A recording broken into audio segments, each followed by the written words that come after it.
Welcome everyone. This is Bob Barboza from Kids Talk Radio coming to you live from beautiful downtown Long Beach, California. But we've got a lot of Cape Verdeans with us today, and we're going to learn about a very, very special project.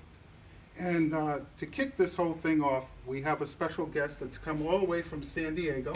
Yes, sir. And could you tell the world who is Adrian? Well, my name is Adrian Oliveria. I'm the Vice President of Global E Limited Partnership, one of the founding partners of the Cape Verde Fast Ferry Boat. Our objective is to build the ferry boats and integrate the islands of Cape Verde. This fast ferry boat idea, this thing is absolutely fascinating. I guess the first thing that I remember being with you, Catherine, we heard the story about one of our club members from the Cape Verdeans of Southern California. One of our club members had a mom on one of the islands, and something went wrong with the whole transportation thing, and the woman ended up dying. I remember hearing that story, so when I heard about you and this fast ferry boat thing, that popped into my mind. And so what's the deal? What are you trying to accomplish? Well, I can tell you, I've been speaking around the country about this project, and I've run into a lot of people from Brava and the island of Fogo, and I've heard similar stories to the one you just described, people being stranded on the island, babies not being able to make it to the hospitals because of the lack of transportation. So our main objective is to be able to provide a transportation vehicle for first priority for the people that live in Brava and Fogo, for them to be able to have access to the hospitals and to work, and the students also to be able to work if they want to go to the island of Praia, for example, and go to school and head back to Brava. Just a means of transportation for the islanders. And so I really have to commend you for trying to figure that out. That has to be a monumental task. What's it going to take to make this happen?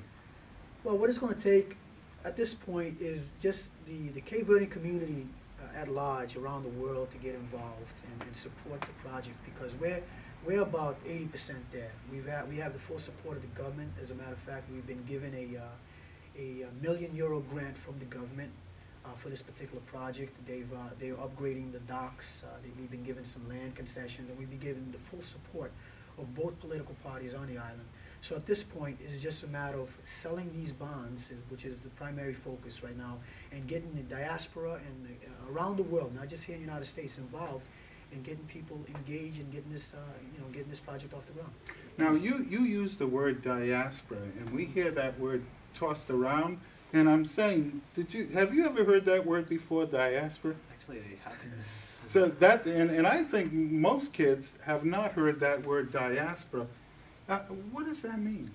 Well, diaspora is basically immigrants from a particular country, in this case Cape Verde, that have emigrated from Cape Verde and that live abroad, whether they're living in the United States or they're living in Europe or wherever it is that they're living away from their homeland, Cape Verde Islands.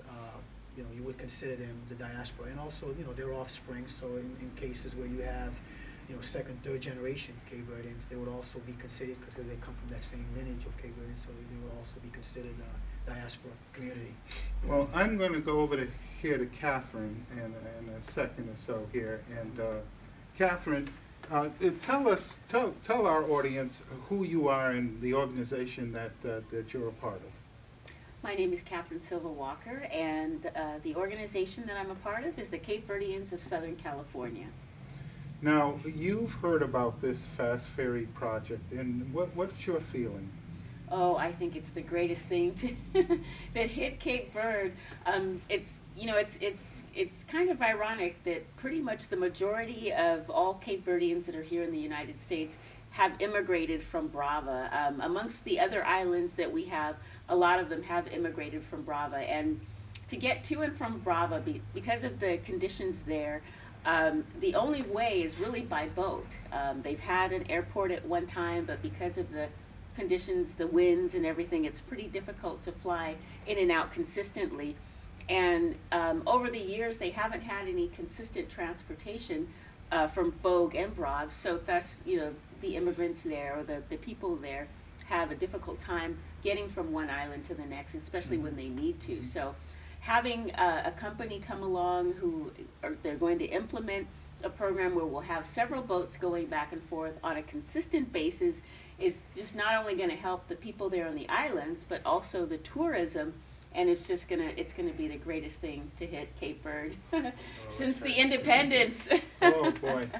Well, now we're getting to know who this Adrian is. Okay. This is an incredible project you're talking. Now, if you could send one message out to our audience out here, sending a message out from Kids Talk Radio out to the world, what message do you want to leave us with? Well, what I would like to do is to get everyone involved and to support this much needed project, because it's something that should have been done a long time ago. We finally have an opportunity now. The timing is right. The government has come together with the private sector to support this project 100%. And at this point, what I'd like to say is that for everyone that's living out abroad, for people to get involved and buy the bonds. They're very affordable. 1,000 schools in Cape Verdean money.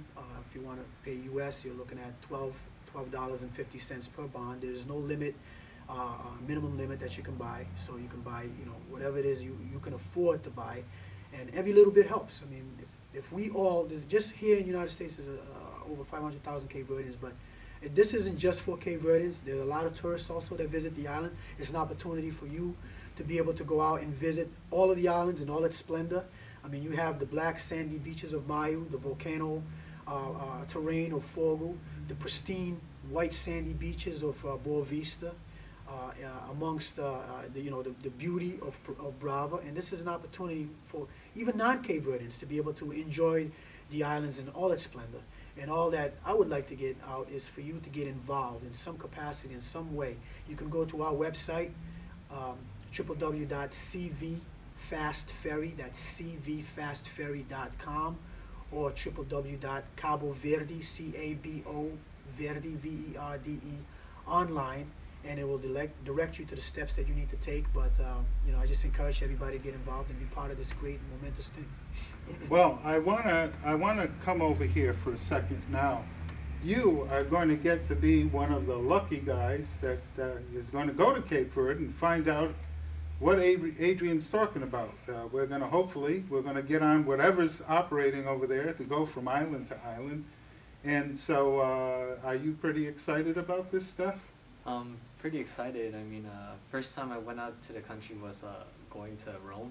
So I got a bit used to the jet lag, so I'm pretty excited, to go to Cape Verde and see all its beauty as Adrian described it. It seems like it's a very beautiful paradise, as I would put it in my words. Now, I know you did a wonderful interview of Adrian. I remember you did a Kids Talk Radio one-on-one with Adrian, and Adrian's background is just incredible. When I got to, I was standing there with the crew listening to Adrian's story. So I want you to see that wonderful podcast that we did on Adrian, so you get a little bit of background of Adrian and coming from Cape Verde and his parents, and the whole thing. He's really, really committed to this project, and it's a wonderful interview, and I hope our audience will check that out. So, this is Bob Barboza signing off from Kids Talk Radio, coming to you live from beautiful Long Beach, California.